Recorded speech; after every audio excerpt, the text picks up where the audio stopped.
Erik, let us pivot to the other side of the ball. This Denver Broncos defense playing against this Bills offense.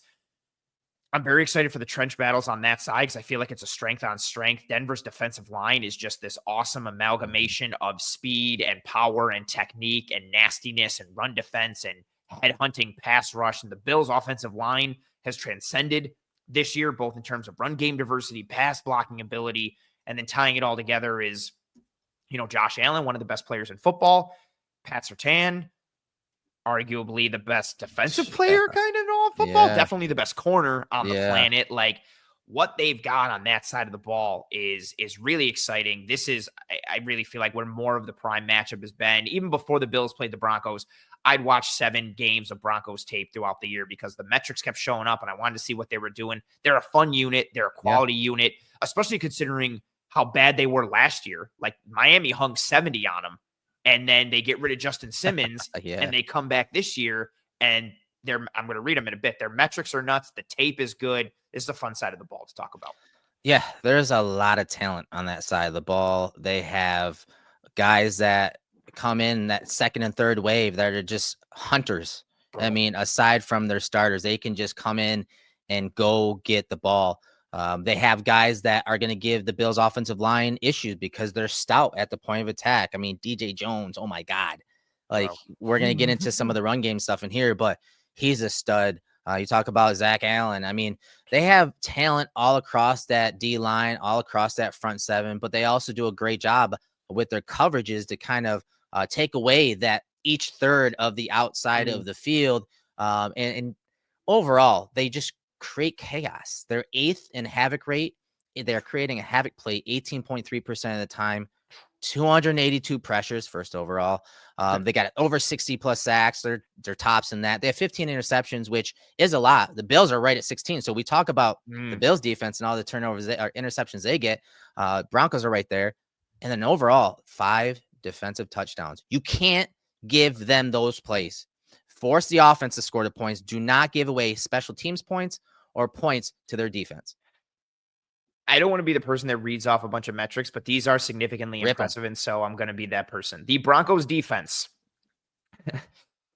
4th in DVOA, 6th against the pass, 2nd versus the run, 1st in EPA per play, 1st in EPA per pass, 1st in EPA per rush, 1st in pressures, 3rd in pressure rate, 1st in sacks, 1st in sack rate, 2nd in blitz rate, 3rd in stuffed rate, which are runs that go for 0 or less yards, 8th in rush yards over expected per rush, 11th in yards before contact per rush, 4th in yards after contact per rush. And then you want to talk about individual players and, all these pressures and how does it balance out? Out of 242 qualifying defensive linemen, the Broncos have 4 players in the top 31 for pressures. Zach Allen is 5th, a quiet 5th. He does not get enough acknowledgement for what he's done this year. Zach Allen, 5th. Jonathan Cooper tied for 15th. Nick Bonino, 21st. John Franklin Myers tied for 31st. Now you might hear that and be like, okay, maybe it's volume. Volume doesn't mean anything. What does it look like from an efficiency standpoint? Well, I'm glad you asked. They also have 4 players out of that 242 that are in the top 20 for pass rush productivity. Nick Bonito is tied for 8th. Dondrea Tillman is tied for 12th. Jonathan Franklin Myers is tied for 16th. And Jonathan Cooper is tied for 18th. And then on the back end is maybe the defensive player of the year and the best corner on the planet. And it starts up front with the rotation, the nastiness, how they play schematically and individually. They can beat you with scheme. They can beat you from an individual one-on-one win standpoint. And then you've got someone like DJ Jones, number 93, anchoring it all. And just his block deconstruction, his play recognition. He's been such a monster inside and really excels in their, 3-4 base odd front. Yeah, and I think he's the type of guy that can give the Bills interior offensive linemen some issues. 11.8% run stop percentage, 37 tackles overall versus the run, 21 solo. And watch on these plays, watch his helmet, watch his eyes, how he immediately gets his eyes to the guy that is going to be blocking him and how that guy is going to block him, whether it's a down block or just a base block or he's trying to reach him. He understands how they are trying to out leverage him, and he fights it with physicality. He knows how to anchor at the point of attack, and you'll see him violently disengage from a lot of these offensive linemen, whether they're running gap runs or zone runs. And you're going to see a lot of these, tackle for losses or no gain type of runs when he is at the point of attack, and he fires up that defense, man. He's an emotional leader at the point of attack versus the run. He's going to give McGovern some issues. He's going to even give guys like David Edwards and Osiris Torrance issues at times when they're trying to execute some of these blocks at the point of attack.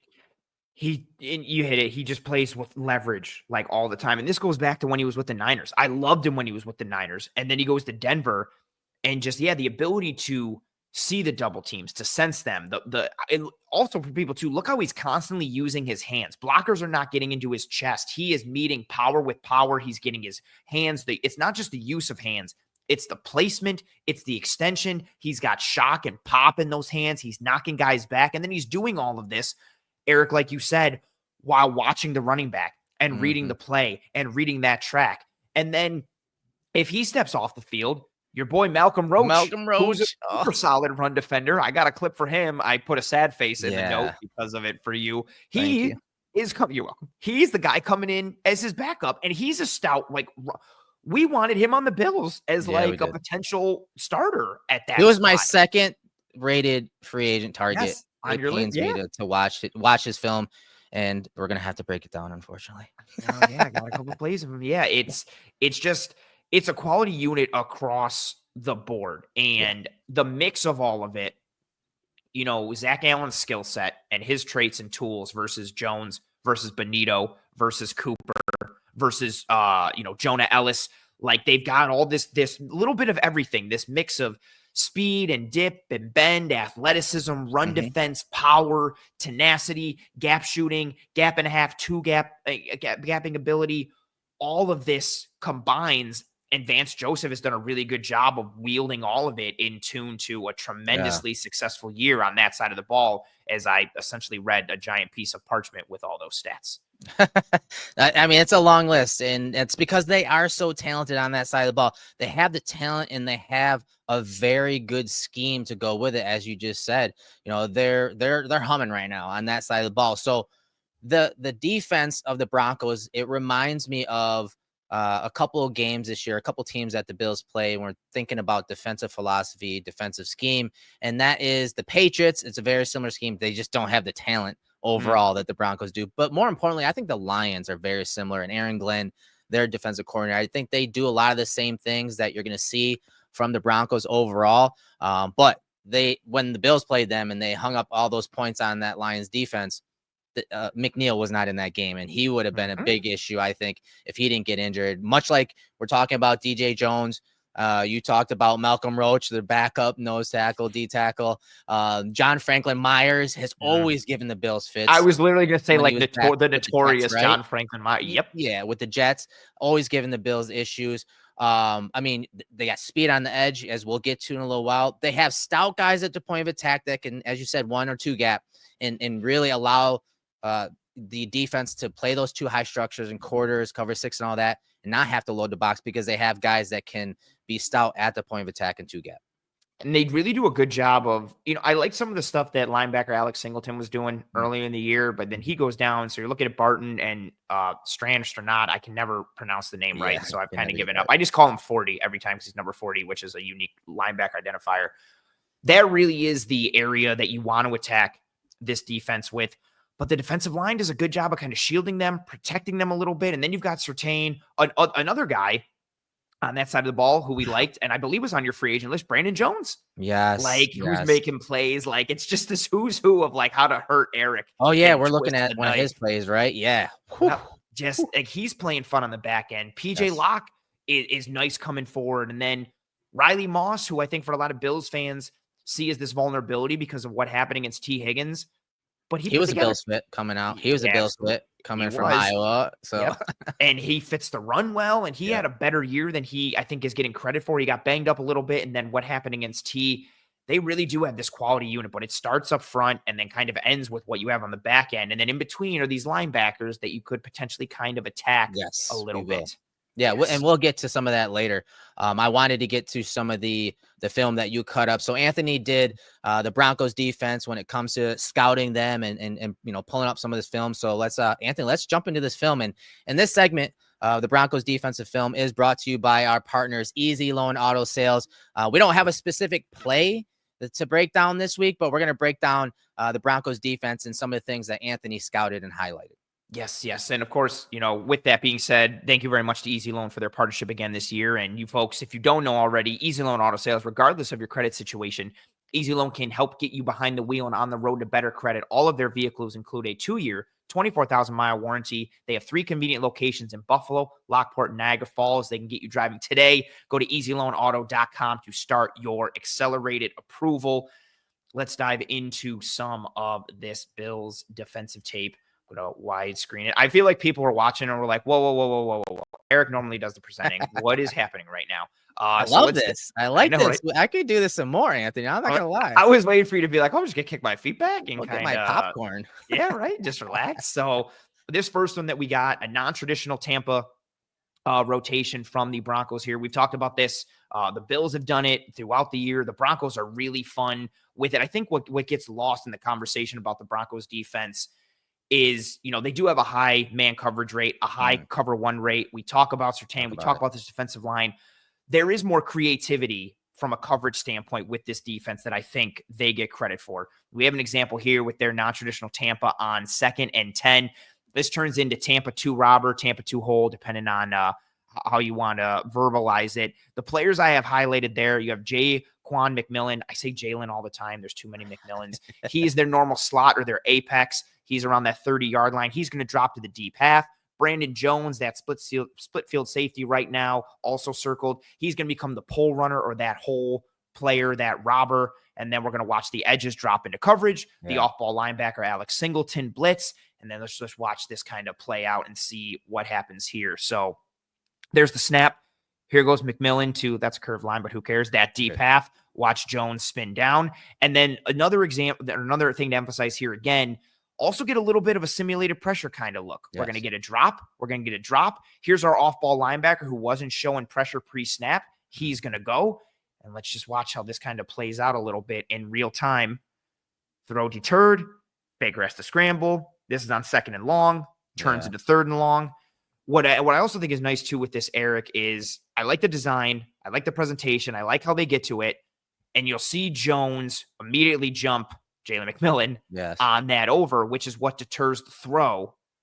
But because you're taking that risk of dropping Benito into coverage right here, you do have the opportunity to hit Mike Evans here.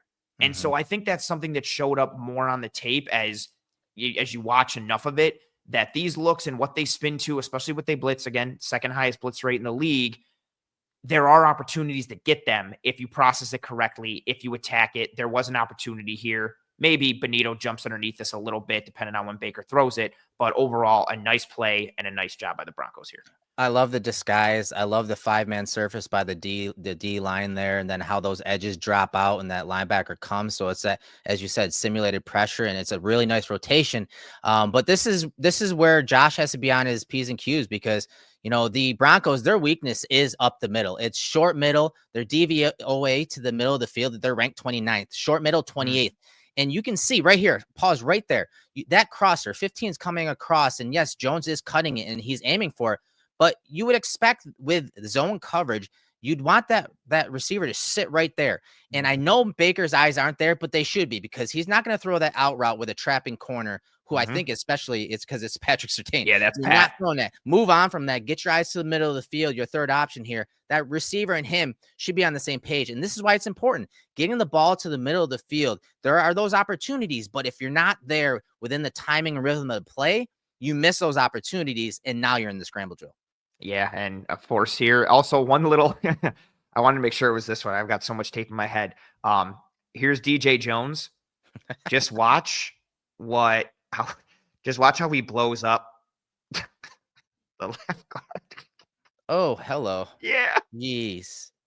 Again, he ends up he gets taken out. Barton, 62, keeps his hands on him and widens him out there, but he's like, "Oh, you're coming for help?" Bang. Underneath him. He's just always playing with leverage and just absolute car crash. Yeah, it's again, that time is fleet, right? Like, it's fleeting. You're gonna miss those windows. You're not gonna be able to get the pass off against the speed and scheme of this defense. Yeah, so a nice one to kind of start off with a little bit here for the Broncos. And yeah, tying into it, if your eyes are on time or if your receiver settles in that spot, reading everything, playing it out, which we've seen Allen do with a decent amount of regularity, this defense can be got and can be had. This next one that we're going to look at, reminiscent of our breakdown that we talked about the Scout and the Chiefs when we first did this for the playoffs. We get a drop 8 on 3rd and 4 here. This is something I thought was interesting in watching the Broncos tape. They will go to, these drop 8 looks, but it's not, okay, it's on 3rd and long or it's in the red zone. They'll go to drop 8 on like 3rd and 4, 3rd and 3, 3rd and 5. They'll do it in a variety of ways. What I like about this one is the man coverage presentation that you get. Yeah, so before the snap, actually, if we watch as we start here, Cade Otton over here he was aligned as the number 2 to this side. He's coming across in motion. His man follows him. So he travels with him. And then we get to this presentation and everything looks man. The outside corner, 39 who traveled with Otton. Surtain is lined head up on Mike Evans in kind of the apex role. You've got McMillan, their normal slot or their nickel on the outside against Godwin. We even have Alex Singleton up here, aligned head up on Bucky Irving. So much, or maybe Rashad White, so many elements of this is looking like man coverage from the CBs, from the linebacker, that initial travel, all of it. But on the snap, we're going to get a drop 8 into a cover 2, maybe a Tampa 2. The route distribution doesn't necessarily help us a ton here from 39, but let us watch the play and kind of go forward here. Go to this next stop. I want to focus on these 3. So Pat Surtain is that first one up here, aligned head up on Evans. And then here's McMillan, and there is that man who traveled across with Otton. Surtain is going to stay inside and play that hook curl. McMillan's going to be your cloud corner. And then we're going to watch what Brandon Jones here does on the back end. So I'll let it run from here. So pretty. Yeah, just look at the spin. Look at the drive from Jones. Bang. Nice athleticism. That range, too. Right. My biggest thing on this is we let it play. I feel like he should have followed Locke outside and could have had a house call potentially. Yeah. Locke was really on his horse trying to lead him with it. We'll go back to initially on the snap. Again, everything like this plays out or looks like man right now, especially with having Pat in the slot. Granted, he can pretty much disguise very well, right? Yes. Yeah. And they're very well. And you've talked about it all week. They are a man coverage team. True Media has them playing man 32.8% of the time, 7th overall. It's 3rd and 4, 3rd and medium. You're expecting man coverage. Everything that is presented is man coverage. Single but they high spin out safety here. Yeah, but they spin out of it. And at the top of the route, the corner route, that corner to the bottom of the screen, he does a really good job. I mean, this is a ballsy throw by Baker, even with the spacing of that corner.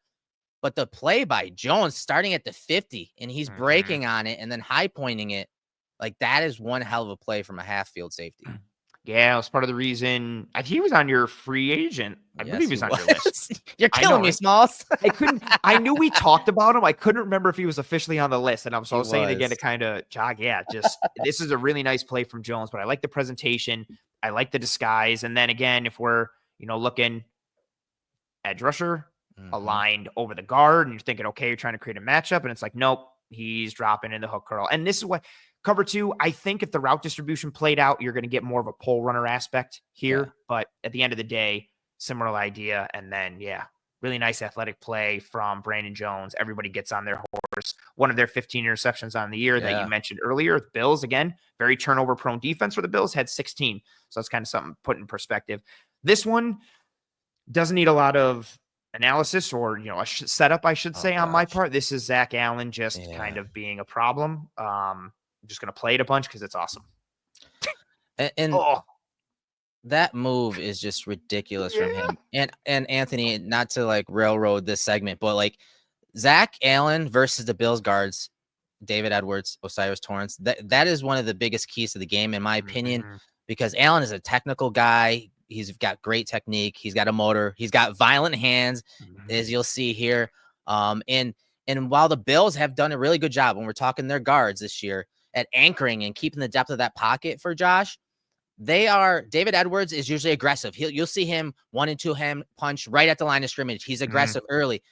Osiris does sit back a little more, but Osiris, he struggles with lateral agility. You see that right there. You see that quickness from Zach Allen. I think Zach can get him later in the pass rush. I think Zach Allen can get David Edwards early when David Edwards goes a punch. So I think those two guys, O'Cyrus Torrence and David Edwards, have a long day ahead of them when we're talking the pass rush of Zach Allen and what he brings to their pass rush from the inside out.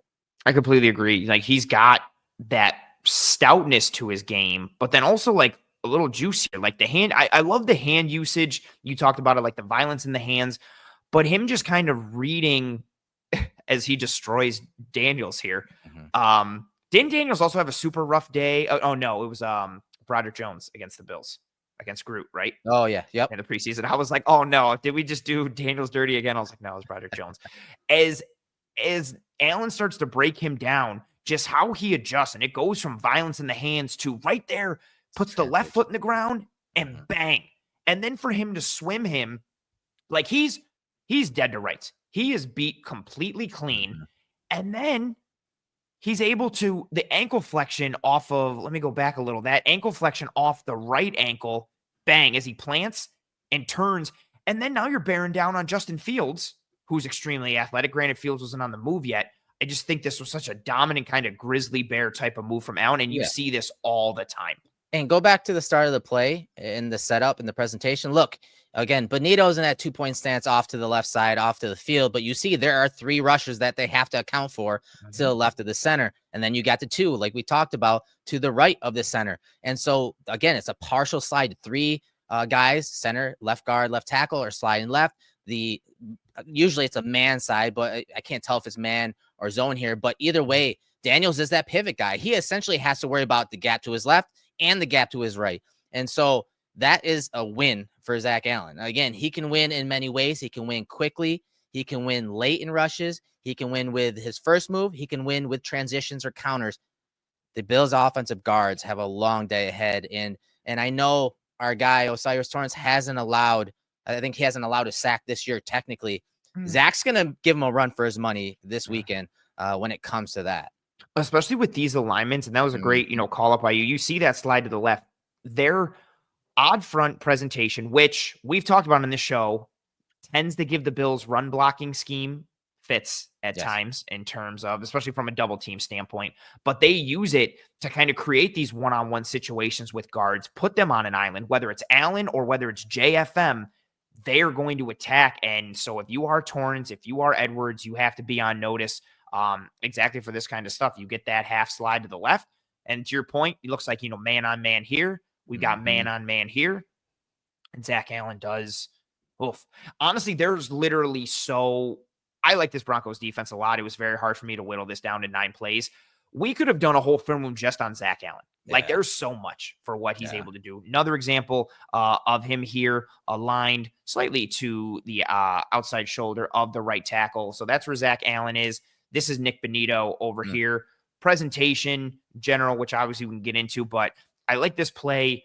I talked about the various skill sets and tools and traits that this defensive line has. I thought this one was a nice juxtaposition of the athleticism, the juice, the dip that Bonito has versus just, Zach Allen just playing like Godzilla and kind of working through and bearing down on the quarterback. I'll play it in real time so you folks can see it, and then we'll go in slow-mo, start to watch it a little bit. Just the Bonito lunges at Baker, still gets a piece of that ball. We'll start with Bonito. This is against one of the best left tackles in all of football. Tristan Wirfs is absolutely tremendous for Tampa. He was tremendous as a right tackle, been tremendous as a left tackle. He's got Bonito based on size and just overall frame. Bonito gets his hands to him first, and then look at the lean. Like, Wirfs is completely bent over and kind of perpendicular to the ground, and just look at the dip and the lean from Bonito and how he has the core strength to power through it. He's damn near on the ground, about to put his hand through the ground. Wirfs, all he can do is hold him, decides not to. Bonito powers through it, lunges, gets a piece of that ball, and that's how we get the deflection. Goes out, Singleton almost gets his hands on it. And then, Erik, if we focus on Zach Allen again, nothing crazy here, just him working through multiple Triple team. blockers. Yeah, essentially. Not much Essentially. here. He essentially just works. Yeah. You even see the running back go, "You guys need help over there?" Yeah. Peeking inside is Like Cody Mock. Rashad White. And right. And these are two good like linemen, like Cody Mock, 69, and Graham Barton, rookie from Duke, who I wish we got to see at the Senior Bowl last year, but he skipped, which is understandable considering the prospect he's going to become. Just Zach Allen, just bull in a China shop, Godzilla, King Kong, however you want to go, just violent and mean and angry. Yeah, look at this. Just look at that. Like that's Record. just Game record. Absolute game record. And it's just fun to see. I thought this play did a good job kind of juxtaposing their skill sets. Yeah, and two things real quick. McGovern's help is going to be incredibly important on this one. I do expect them to shade him more to Zach Allen's side. And again, keep their tackles on an island. So you're going to see Deion Dawkins this week with the game at home. He is going to be timing those snaps, and hopefully he doesn't draw any penalties, doesn't have any false starts, because his get off and getting out of his stance is going to be that important against the speed and bendiness of Nick Benito. And you see it there. Like, it's going to be important for Dawkins to time the snaps properly, being at Highmark Stadium, because he's going to need every inch against the speed and bend of Nick Benito. Yeah, and that's Benito's bread and butter. He's become more of a complete rusher and more of a complete player overall than I thought, just given what he was at Oklahoma, which was just pure speed and juice and nothing more. I still think they can attack him in the run. It's a conversation as we go forward a little bit, but yeah, nice, impressive play of, from Benito, from Allen, the juxtaposition of those two, an individual element to this film. Erik, this is arguably my favorite clip, but I also really love Pat Surtain, so I'm probably biased. We have Benito highlighted here. I'm going to showcase him more on the end zone angle a little bit because he helps get some nice pressure on Anthony Richardson, but you can see it from this angle. But Pat is the focus on this one. You're going to get a Tampa 2 from the Broncos on this one. You are going to get a smash concept to the top. So we're going to get a little hitch from Pittman, and then we're going to get a corner route from that number 2 receiver to the top, Alec Pierce. And just watch Pat. He's going to honor the hitch. Then he's going to sink underneath the corner for an interception. I'll play it in real time. Erik, this play from Pat is just wild to watch.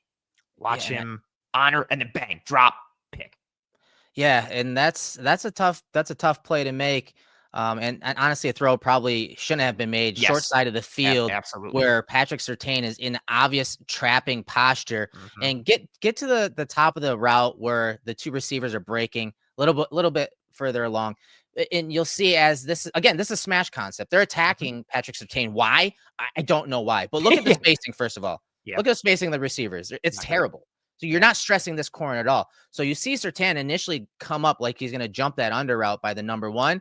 And of course, he realizes, guess what? They're throwing a corner behind me, or a flat, out route behind me. You see the spacing. It's horrible. And that's why he's able to make a play. So details. It's always in the details. Hopefully Brady's spacing on his smash concepts are better. But honestly, if you see that, don't throw him. Don't challenge Patrick Surtain. Don't do it. No, him in general, I would just stay away. I'm similar in the same boat with what it was with Stingley when the Bills played the Texans. Just wherever Stingley is, go somewhere else. Yeah. But especially like you pointed out, short side of the field, there's no reason to do it. And then Richardson, I'm trying to hit that freeze frame again. He pumps it, and that makes, so he's trying to get Pat to bump hard or bite hard. But even if he does, there's still not a lot of space for the corner to the corner route to work.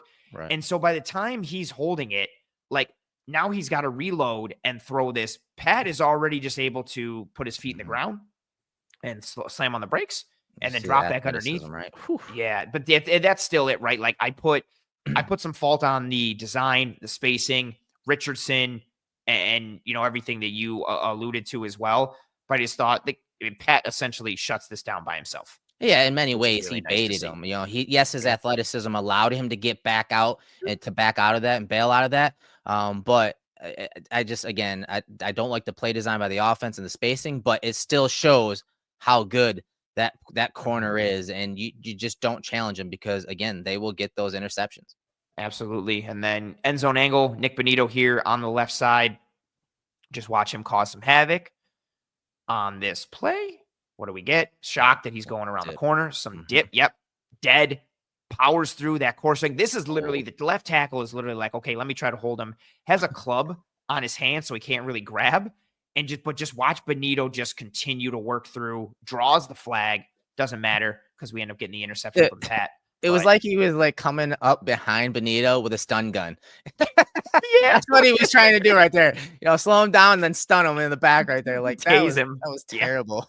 Yeah, it would just absolute. That's some get off. That's some explosiveness off that corner, and ability to bend under the hands and then flatten to the quarterback. Yeah, which again is his bread and butter. If you give him the corner and you give him the arc and let him run it, he will run it every single day of the week. Dawkins, and something we've seen a lot, Dawkins being comfortable, being on an island, being in that space, you got to be able to get that hand out, get that punch, get that inside hand, ride him right around. What I also like to see, this is part of, kind of highlighting the Broncos, but also tying in Allen and the Bills offense.